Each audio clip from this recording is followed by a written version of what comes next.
Bismillah, walhamdulillah, wala hawla wala quwata illa billah. Ashhadu an la ilaha illallah wahdahu la syarika lah, wa ashhadu anna sayyidana Muhammadan abduhu wa rasuluh la nabiyya ba'dah.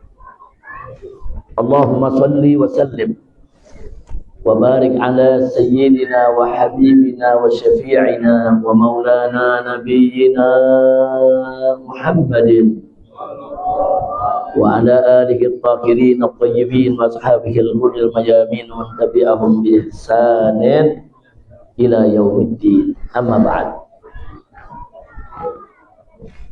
Kepada para alim ulama, kepada para tuan-tuan guru, kepada pimpinan dan tokoh masyarakat dari kalangan ulama maupun umaroknya, pertama-tama saya sampaikan apresiasi, ucapan terima kasih dan penghargaan yang tinggi kepada beliau-beliau semua, begitu juga semua kepada masyarakat Kecamatan Sawang yang kita cintai ini, atas sambutan dan penerimaannya untuk kehadiran kami di tempat ini. Jazakumullahu khairan jazaa. Mudah-mudahan pertemuan kita pada kesempatan siang hari ini akan menjadi penyebab turunnya rahmat dan barakah. Amin ya rabbal alamin. Terima kasih secara khusus kepada yaitu akhina al-fadil al-muhtar al-mutarram Tengku Muslim At-Fakiri hafizahullah ta'ala wa ra'ah. Begitu juga kepada para ulama-ulama yang lainnya. Dan terima kasih juga tadi kepada Wakil Bupati Tengku Tarmizi Panyang, saudara, di mana beliau tadi yang jemput saya dan rombongan di bandara dan mengantarkan sampai kemari dan menerangkan sepanjang jalan, diterangkan itu apa-apa yang terjadi selama hampir 40 hari ini. Alhamdulillah sudah luar biasa, saya dapat informasi yang begitu banyak, padat, dan kita juga jadi mengerti persoalannya. Kebetulan tadi Tengku Muslim juga ada satu mobil dengan saya dan dengan Wakil Bupati. Mudah-mudahan sekali lagi semoga pertemuan kita pada saat ini menjadi penyebab turunnya rahmat dan barakah. Amin ya rabbal alamin. Ahiba'il kiram, kalau kita bicara tentang musibah yang terjadi di Aceh atau dimanapun juga, saudara, tentu sebagai takdir kita terima. Tapi sebagai kelalaian manusia harus diperiksa. Nah, jadi maksudnya begini, sebagai takdir kita terima. Oh, ini musibah Allah yang kirimkan kepada kita sabar, kita terima. Tapi sebagai kelalaian manusia harus diperiksa. Kenapa ini banjir sehebat ini? Ada apa, saudara? Karena saya ingat betul sebelum terjadi bencana sekitar 1-2 bulan yang lalu, bagaimana Gubernur Aceh, yaitu Mu'allim yang kita hormati, kita cintai, sudah memberikan peringatan. Awas, kata Mu'allim, jangan coba-coba ada tambang-tambang liar di Aceh.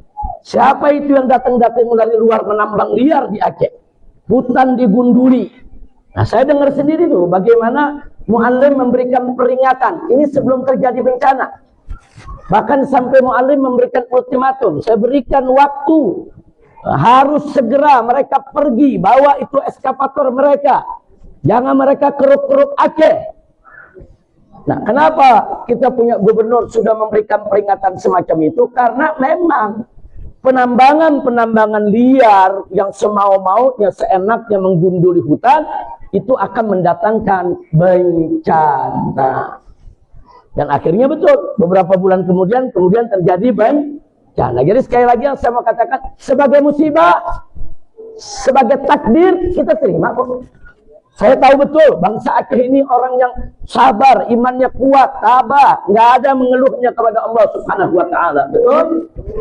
Kita terima, tapi sebagai kelalaian akibat perbuatan segelintir manusia yang menggunduli hutan, maka pemerintah wajib untuk mengusutnya, wajib untuk menginvestigasinya, wajib untuk memeriksanya. Dan kalau memang ada oknum-oknum dari manapun mereka, saudara, mau dia orang pusat apapun pangkatnya, mau jenderal sekalipun, saudara, kalau coba-coba mereka yang menggunduli hutan, mereka menambang di Aceh seenaknya, saudara, sampai terjadi musibah yang begini hebat, mereka harus ditangkap dan diadili. Harta benda mereka harus disita dan harus diberikan untuk ganti rugi kepada semua korban bencana yang ada di Aceh ini. Betul? Sallu ala Nabi. Nah, maka itu, saudara, kalau sebagai takdir, Allah sendiri kan menyatakan dalam Al-Quranul Karim dengan tegas, saudara, ma asaba min musibatin illa biiznillah. Saudara, jadi nggak ada satu musibah itu terjadi di tengah-tengah kita kecuali dengan izin Allah. Jadi kalau Allah sudah punya kehendak, siapapun tidak bisa akan mengingkarinya, saudara. Jadi sebagai itu namanya saya katakan tadi sebagai takdir. Nah, kita terima, betul. Saya mau tanya, sebagai takdir terima tidak? Ridho tidak? Nah, mudah-mudahan keridhaan kita tadi, saudara, akan menjadikan di mana Allah Subhanahu wa taala akan menjadikan kebahagiaan di kemudian hari sebagai ganti dari apa yang hari ini kita alami dari penderitaan. Insyaallah, amin ya rabbal alamin. Nah, adapun kalau musibah sebagai kelalaian, Allah juga ingatkan dalam Al-Qur'an, saudara, wa ma asabakum min musibatin fabima kasabat aydikum. Jadi Allah udah ingetin, apa-apa menimpa musibah kepada kamu sekalian, itu akibat tanganmu sendiri, akibat kerjaanmu sendiri, akibat ulah kamu sendiri. Ini yang tadi saya maksud, saudara, musibah sebagai takdir kita ridho, kita terima, tapi musibah karena kelalaian tangan manusia, wajib diselidiki, diperiksa, diusut, dan mereka yang bersalah harus bertanggung jawab. Saya mau tanya, kira-kira masyarakat Aceh setuju tidak? Setuju tidak? Takbir. Sallu ala Nabi. Nah, saudara, tadi wakil bupati kita, wakil bupati Aceh Utara, Tengku Tarmizi, saudara, ada yang menarik. Beliau sampaikan kepada kita, beliau sendiri masih bingung, masih heran kenapa sampai saat ini pemerintah pusat nggak mau menjadikan statusnya sebagai bencana nasional, saudara. Nah, saya mau cerita sedikit, saya mau buat perbandingan. Bapak, Ibu semua, di tahun 1992 ada bencana tsunami di Nusa Tenggara Timur, timur Indonesia, saudara. Nah, kemudian hari ini terjadi tsunami, bencana yang begitu hebat di NTT. Besoknya saat itu Presiden Soeharto langsung mengumumkan status bencana nasional. Nah, semua instrumen negara turun, yang dari pusat, dari daerah, saudara, dana semua turun. Bahkan pintu bantuan luar negeri, dari luar semua masuk.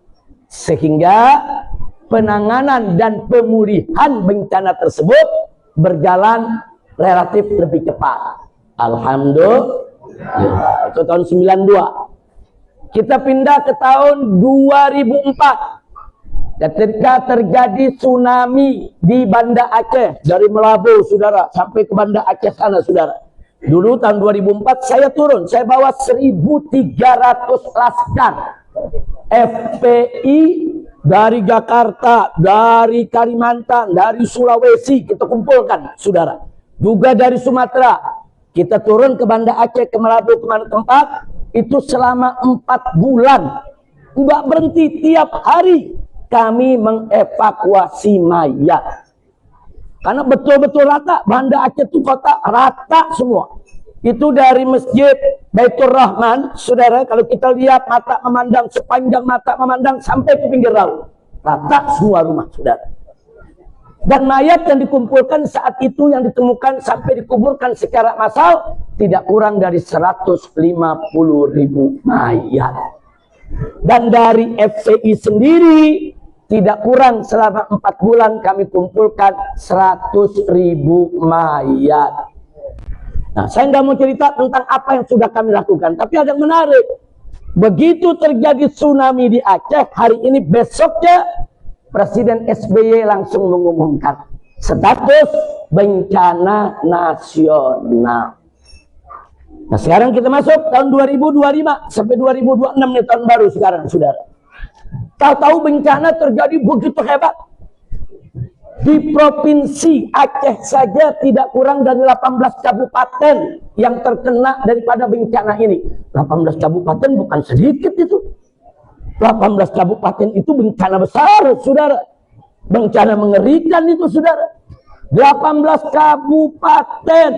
Bahkan ada beberapa kabupaten yang sampai saat ini putus, nggak bisa terhubung. Saudara, tadi sebelum saya kemari, saya berangkat dari Medan. Naik pesawat ke Lok Sumawe, saya ketemu dengan Ibu Wali Kota Banda Aceh, saudara, di airport. Begitu ketemu, karena kami saling kenal, saya pernah beberapa kali ke Banda Aceh.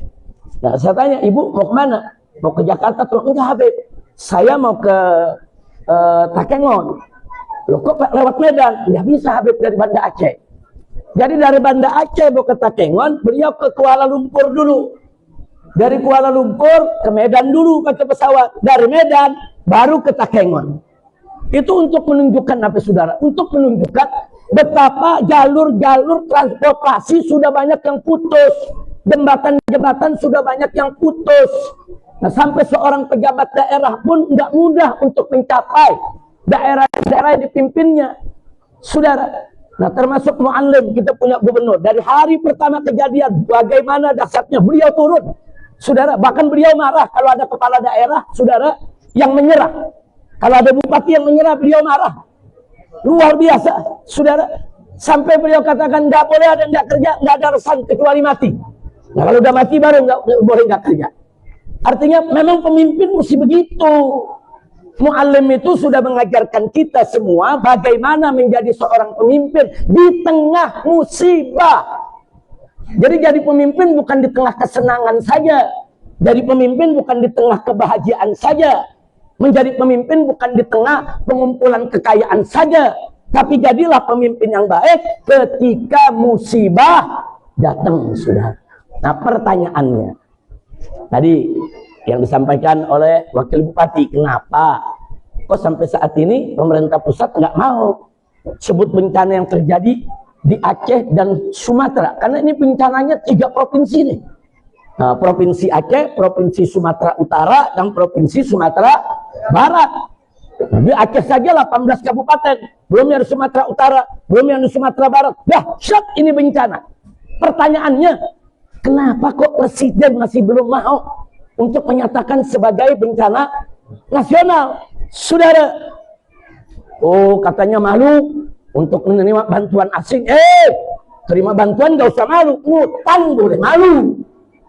Ini negara ngutang triliun-triliunan tidak tahu malu, giliran terima bantuan malu, saudara.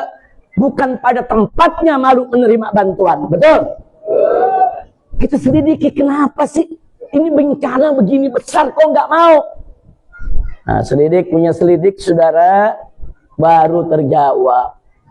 Kenapa 92 ada tsunami menerjang NTT langsung bencana nasional? Karena, saudara, tsunami itu datang ke daratan, emang sulit nyalain orang. Itu murni memang takdir Allah, saudara. Karena gelombang laut yang datang, nggak ada orang bisa bikin gelombang laut, nggak ada, saudara. Begitu juga waktu tsunami Aceh, gelombang laut masuk ke daratan sampai 40 meter itu gelombang, saudara. Nah, itu memang nggak bisa dikatakan kesalahan manusia. Itu betul-betul takdir Allah. Nggak ada yang bisa tuh bikin ombak sedemikian rupa, saudara. Makanya begitu dijadikan bencana nasional, nggak ada yang ketakutan. Nah, karena apa? Kalau bencana nasional itu diumumkan, itu orang-orang asing akan datang ke negeri kita dari mana-mana. Yang datang bukan bantuan saja, jurnalisnya datang, penelitinya datang, saudara. Macam-macam manusia datang. Dia akan selidiki. Kenapa begini? Dari mana ini sumber air? Dia akan telusuri. Oh, dari hutan yang digundulkan. Siapa yang menggundulkan? Mereka akan telusuri, saudara. Oh, ada satu perusahaan. Siapa punya perusahaannya? Dari mana izinnya? Terus, dan itu akan mereka ekspos secara internasional. Waktu tsunami 92, pemerintah nggak takut. Karena kalaupun orang asing datang, dia mau selidiki orang air dari laut. Begitu juga 2004, tsunami di Banda Aceh, saudara. Dan Melabo, itu juga air dari laut, apa yang mau diselidiki, saudara.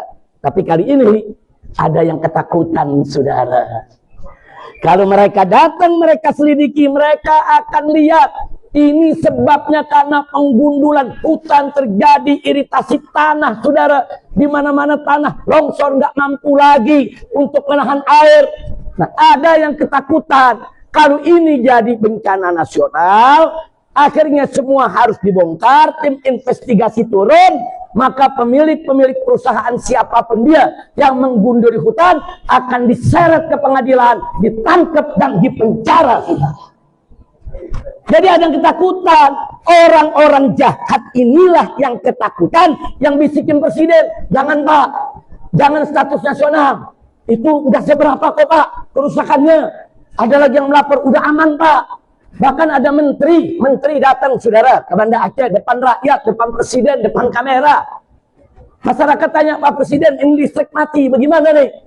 Saudara, presiden tanya menterinya, Pak Menteri, bagaimana listriknya? Apa kata menteri? Udah beres Pak, 97% udah nyala semua. Padahal belum nyala. Sekelas menteri berani bohong di depan presiden. Inna lillahi wa inna ilaihi raji'un. Nah, yang saya mau sampaikan begini Pak Bu ya. Kenapa dia bohong? Karena ada yang dia mau lindungi, ada yang dia mau jaga. Jangan sampai presiden tahu. Jangan sampai presiden tahu. Dia bohongi terus presiden. Nah, ini berbahaya sekali. Nah, kemarin saya di Jakarta dengan pengurus-pengurus FPI dan kawan-kawan, kami sudah sampaikan protes dari mulai lembut, saudara, sampai yang keras dan kasar, saudara. Nggak bisa, saudara. Terakhir kami katakan, baiklah, kalau pemerintah nggak mau menjadikan ini berstatus bencana nasional, setidaknya bentuklah Satgas Penanggulangan Bencana dengan skala kerja nasional. Satu. Yang kedua, saudara, yang kita minta bantuan asing jangan ditutup, jangan ditolak, buka. Minimal tuh, kalau nggak mau status bencana nasional, minimal ya jangan tolak dong bantuan asing, betul? Masya Allah, kira-kira jelas ya Bu? Bu Haba, Abaget, mudah-mudahan baik semua ya. Bapak semua, Pak, Bu Haba. Tuh, hebatnya umat Islam tuh. Lagi kena bencana ditanya, Bu Haba, apa kabar? Abaget. Tuh, hebatnya umat Islam tuh, saudara. Orang beriman tuh. Orang beriman begitu, saudara. Makanya Nabi katakan dalam hadis sahihnya, saudara, apa kata Nabi? Ajaban li amril mu'min. Ajaib urusannya orang beriman. Ajaib, menakjubkan, mengagumkan, kata Nabi. Kenapa? Inna amrahu kullahu khair. Kenapa mengagumkan? Kenapa begitu ajaib? Karena orang beriman itu semua urusannya bagus, nggak ada jeleknya. Walaysa dzalika li ahadin illa lil mu'min. Yang seperti itu nggak terjadi kepada siapapun kecuali kepada orang beriman, saudara. Hanya orang beriman yang ajaib, yang urusannya semua bagus. Lalu Nabi katakan, bagaimana sih bagusnya orang yang beriman, saudara?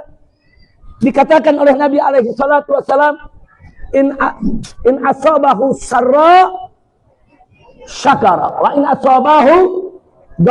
asabathu darra sabara. Masya Allah. Wa kana khair, wa kana, saudara, dia punya amal, wa kana lahu khairan, wa kana khairan lahu. Jadi kata Nabi, ini orang beriman nih Bu ya. In asabathu sarra, kalau dia dapat kebahagiaan, syakara, dia syukur. Betul? Betul? In asabathu sarra syakara. Kebalikannya, in asabathu darra, kalau mereka dapat musibah, sabar, mereka sabar. Bagaimana nggak hebat orang beriman? Dapat bahagia, syukur. Dapat derita, sabar. Dapat suka, syukur. Dapat duka, sabar. Ini nggak dimiliki kecuali oleh orang yang beriman, sudah. Makanya kalau musibah datang menimpa orang yang beriman, maka itu adalah ujian. Sekurangnya peringatan.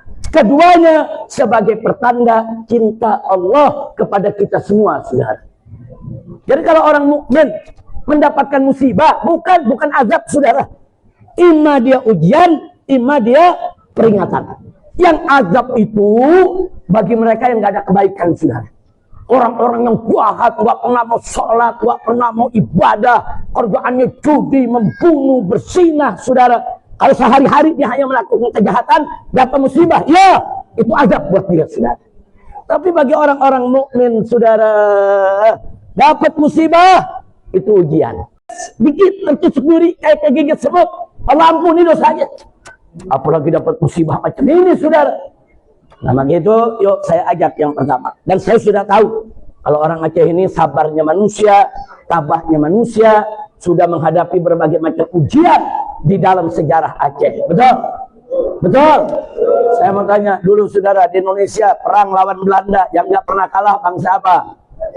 Ayo jawab semua, yang nggak pernah kalah bangsa apa? Bangsa apa? 350 tahun Indonesia dijajah, Aceh satu hari pun Belanda nggak berhasil menjajah, saudara. Setiap hari ada perang, setiap hari ada jihad, setiap hari ada sabilillah, saudara.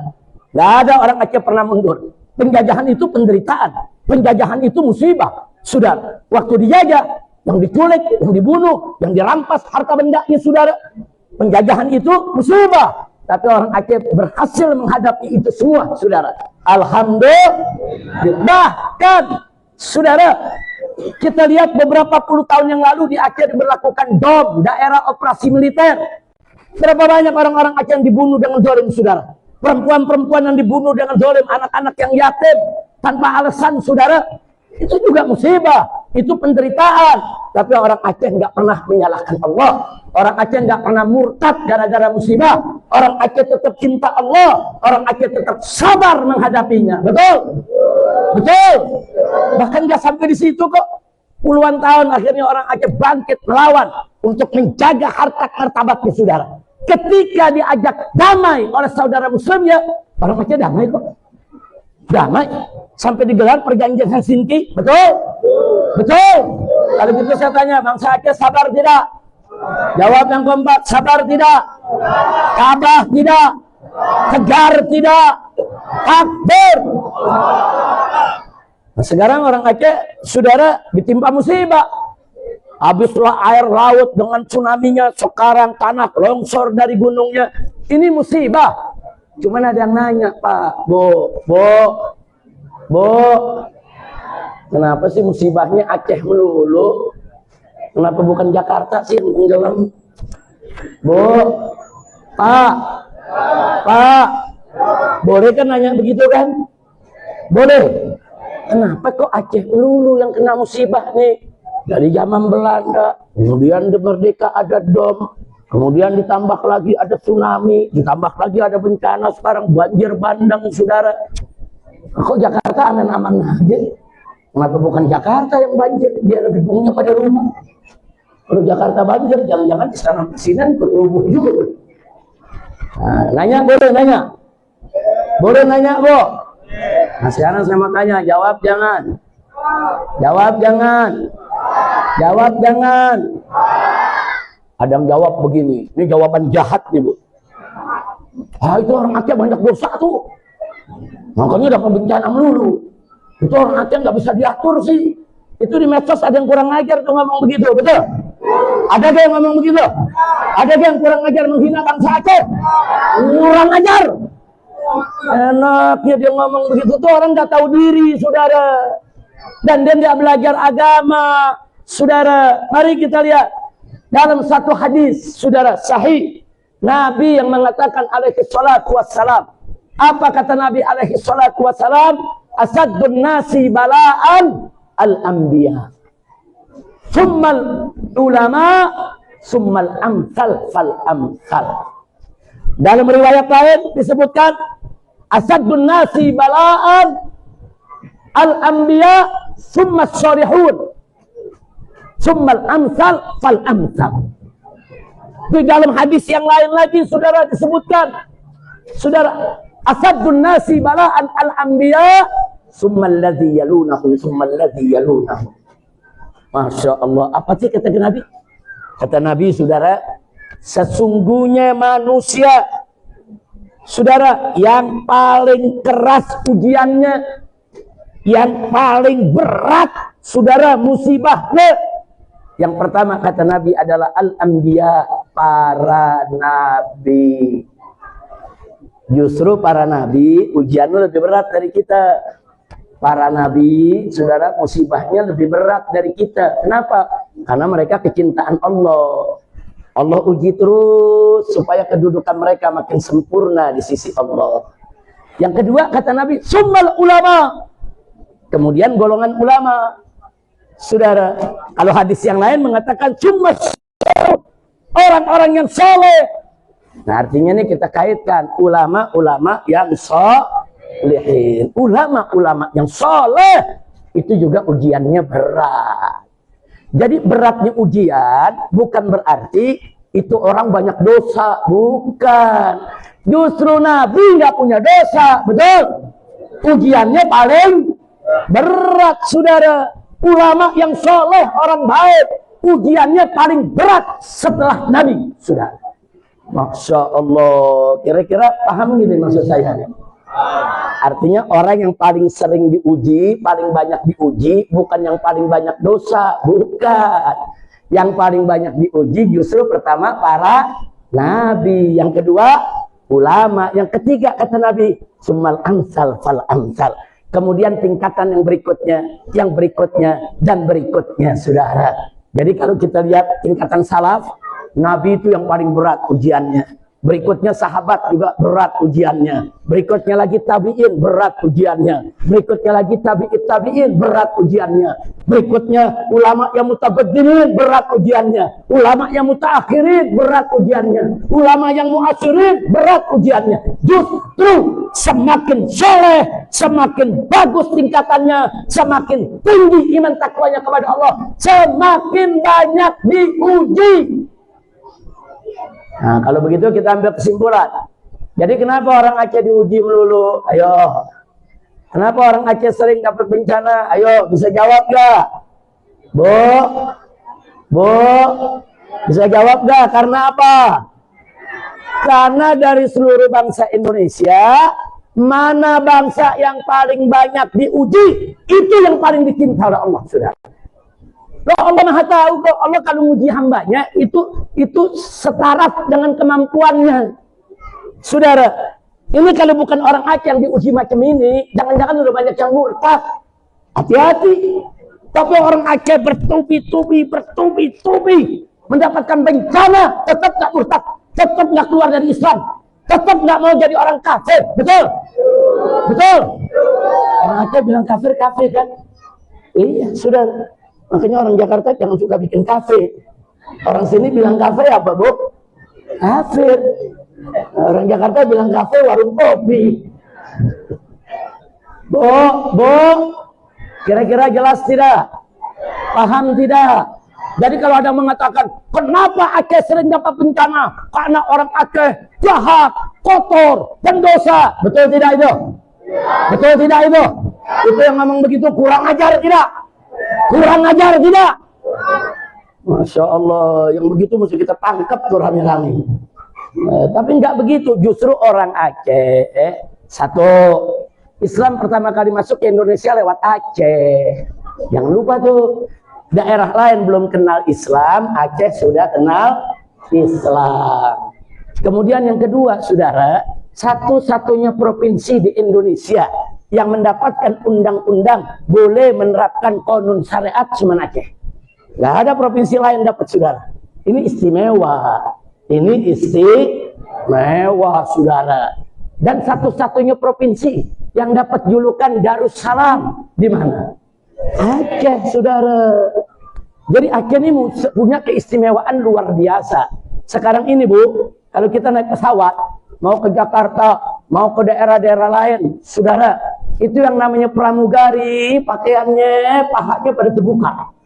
Tapi begitu terbang ke Aceh, semua pakai jilbab, semua pakai hijab, semua pakai baju panjang, betul? Itu apa namanya, saudara? Itu haibah Aceh, itu khususiyah Aceh. Nah, saat ini Allah uji semacam ini.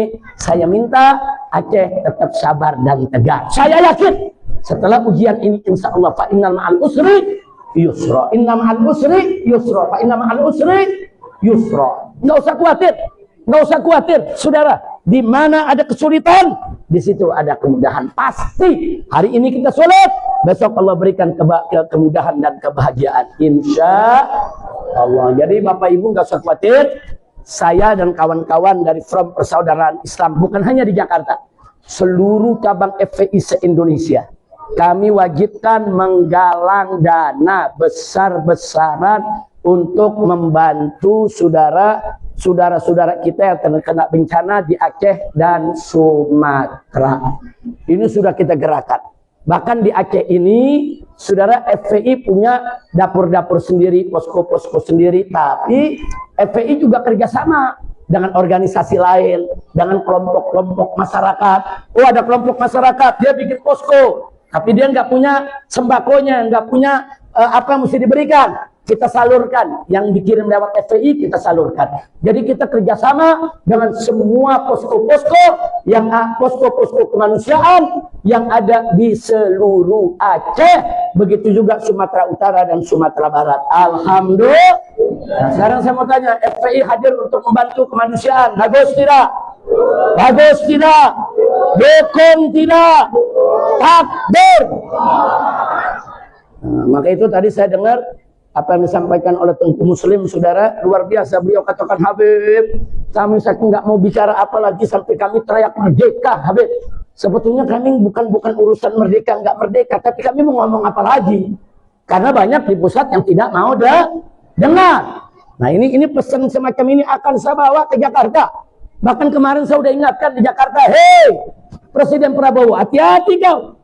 Pemerintah hati-hati dengan masyarakat Aceh. Jangan kau sakiti. Jangan kau tinggalkan, jangan kau biarkan.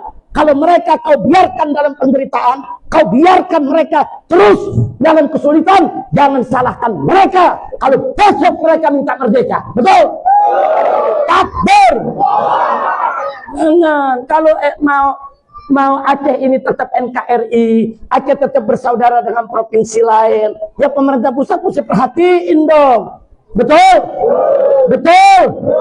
Maka itu kemarin saya bahagia, DPR dengan kabinet sudah membentuk Satgas Nasional Penanggulangan Bencana. Dan Presiden kemarin sudah ubah pernyataannya. Oh, awalnya luar biasa, nggak mau terima bantuan asing. Mampu, malu kita terima bantuan asing. Tapi kemarin kakak, apa Presiden bilang? Siapa itu yang melarang bantuan asing? Siapa itu yang nggak mau terima? Butuh itu. Alhamdulillah. Ya ini baru Presiden, yang kemarin mimpi kali. Yang ini baru Presiden, betul? Lu ngomongan begitu bagus gak? Tapi kalau yang kemarin bagus tapi jelek? Jelek. Makanya kalau ada pejabat ngomong jelek, jangan didiemin. Protes, saudara. Protes supaya diubah pernyataannya. Alhamdulillah. Saya akan ingat pesan dari Tengku Muslim, pesan dari Tengku Termizi, Wakil Bupatinya, insya Allah kami di Jakarta akan terus menyuarakan, mendorong, memperhatikan, dan membela perjuangan bangsa Aceh. Aceh, saudara tertua bangsa Indonesia. Aceh, pintu gerbang masuknya Islam ke Indonesia. Aceh justru menjadi penyebab Belanda nggak berhasil menguasai Indonesia secara keseluruhan. Tanpa Aceh, Indonesia semua sudah jatuh dari dulu, saudara. Maka itu Aceh, yuk mari. Nah, kalau sekarang ini saya mau suruhkan merdeka, tapi bukan Aceh yang merdeka. Saya mau ajak semua, kita merdekakan Indonesia dari korupsi. Setuju tidak? Setuju tidak? Siap merdekakan Indonesia dari korupsi? Jawa dan Kompak siap merdekakan Indonesia dari korupsi? Siap merdekakan Indonesia dari maksiat? Siap merdekakan Indonesia dari narkoba? Siap merdekakan Indonesia dari perjudian? Siap merdekakan Indonesia dari pelacuran? Siap merdekakan Indonesia dari oligarki musik? Siap memerdekakan Indonesia dari pejabat-pejabat jahat? Siap tidak? Takbir! Angkat tangan semua, takbir! Merdeka! Merdeka! Indonesia merdeka dari penjahat, amin! Takbir! Sallu ala Nabi. Jadi saya juga teriak merdeka. Bukan orang Sawang aja teriak merdeka. Cuman saya merdekanya bukan cuma jangan bikin Aceh aja, jangan. Saudara kita banyak, betul? Betul? Aceh sebagai kakak tertua Tengku Tarmizi ini kan kakak tertua nih. Ini Tengku Tarmizi saya kan nggak tahu, ini kan mantan kombatan juga, saudara. Pejuang ini nggak main-main.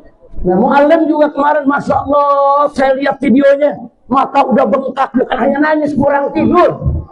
Turun ke desa, turun ke sana kemari, motor, saudara. Dan luar biasa, Pak, Bu, Jakarta ibu kota. Betul? Itu kalau 2 jam aja mati lampu, kalang kabut orang Jakarta. Itu bisa pada stres tuh, saudara. 2 jam aja mati lampu. Di sini mati lampu hampir sebulan. Saudara, udah mati lampu, sinyal nggak ada, betul? Banjir di mana-mana, lumpur, banyak desa yang hilang. Nah, kenapa yang diuji di sini bukan di Jakarta? Kalau di Jakarta udah pada gila semua. Di Jakarta kalau begitu tuh, wah, saudara. Tapi di Aceh enggak. Jadi Allah Maha tahu. Orang Aceh kuat, orang Jakarta nggak kuat kalau diuji macam ini, saudara. Nah ya, kita semua ada dalam ujian Allah. Cuma memang ujian kita berbeda-beda, betul? Ada yang diuji dengan istrinya, ada yang diuji dengan suaminya, ada yang diuji dengan anak-anaknya, ada yang diuji dengan tetangganya, ada yang diuji dengan sahabatnya, ada yang diuji dengan pejabatnya, saudara. Bahkan ada yang diuji dengan ulamanya, ulama-ulama yang tidak istiqomah di jalan Allah. Jadi ini kita semua punya ujian. Tapi yuk kita hadapi ujian dengan sabar, insya. Nah sekarang saya mau ajak semua di sini. Kita baca qasidah nih. Nama qasidahnya Ya Azim, saudara. Apa sih isinya?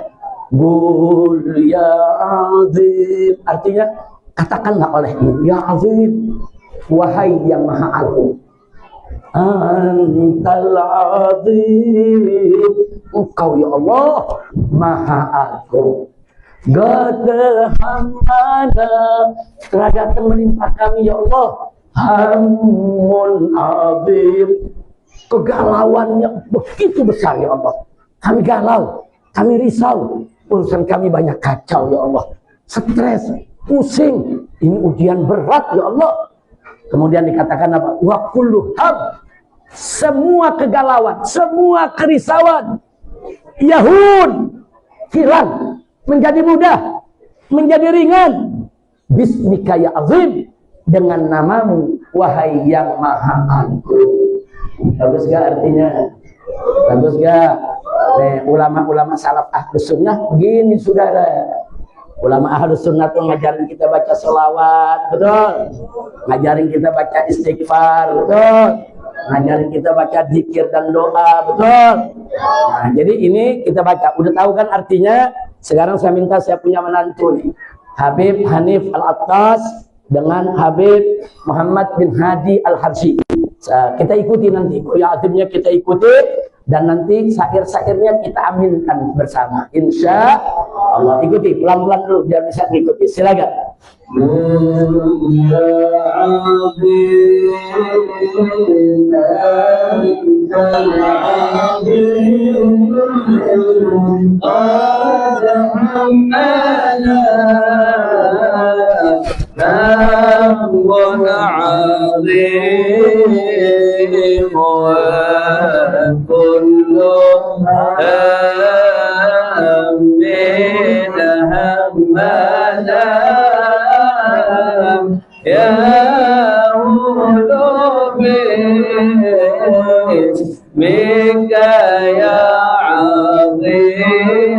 Semuanya. Ya azim, antal azim, qad hammana hammun azim, wa kullu min hammana ya bismika ya azim. Angkat tangan. Ya Rabbana بسورة الفاتحة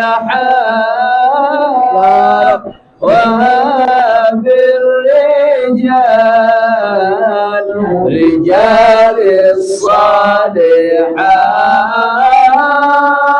يا ربنا بسورة الفاتحة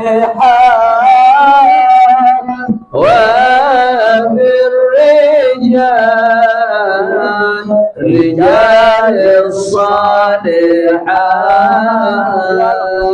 اجعل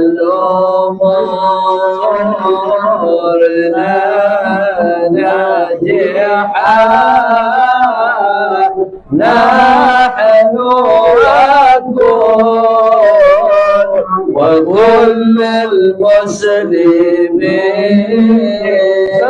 نقول يا عظيم يا رب أنت العظيم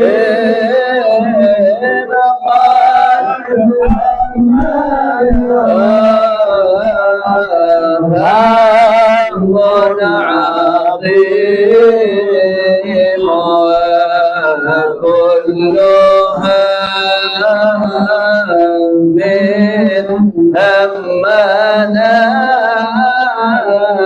يا مبلس بك يا عظيم يا بسورة البقرة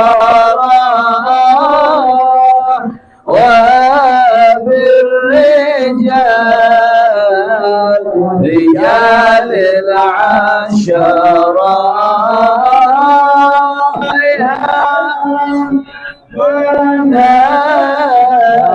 بسورة البقرة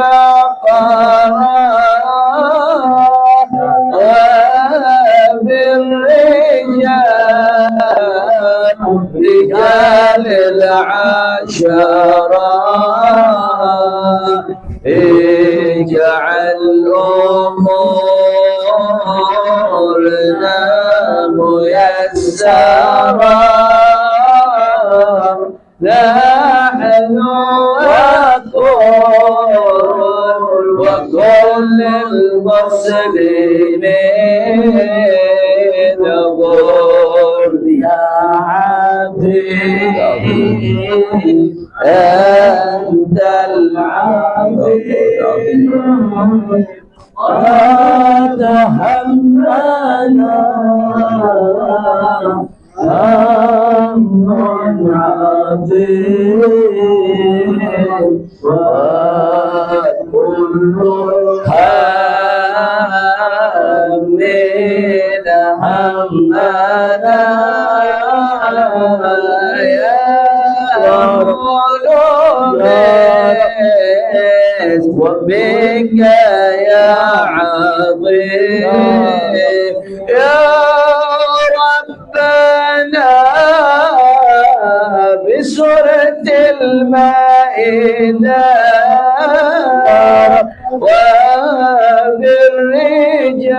وبالرجال رجال السجدة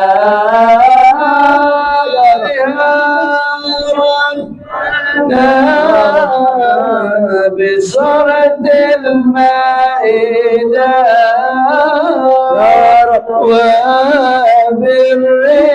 وبالرجال رجال السجدة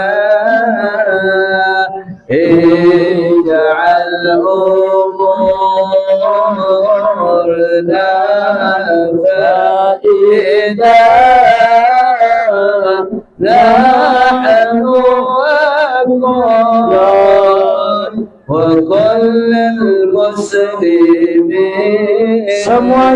نقول يا عظيم يا عظيم أنت العظيم قد همنا أمر عظيم كلها من يهون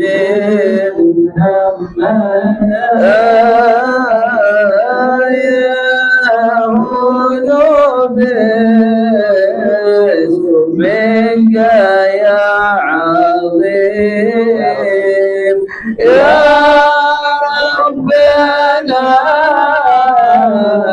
بارك لنا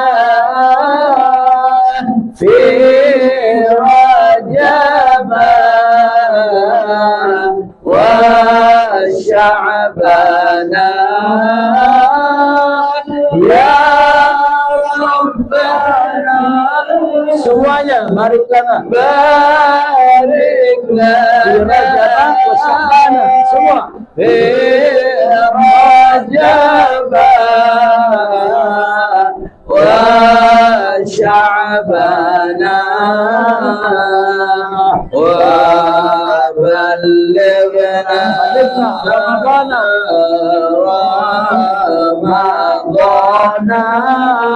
وحسن ما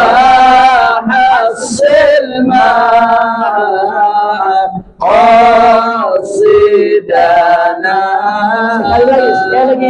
يا ربنا بارك لنا في رجب وشعبنا يا رب بارك لنا في رجب وشعبنا وبلغنا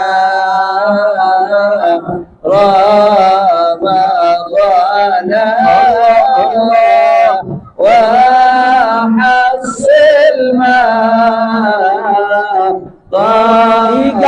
sekali lagi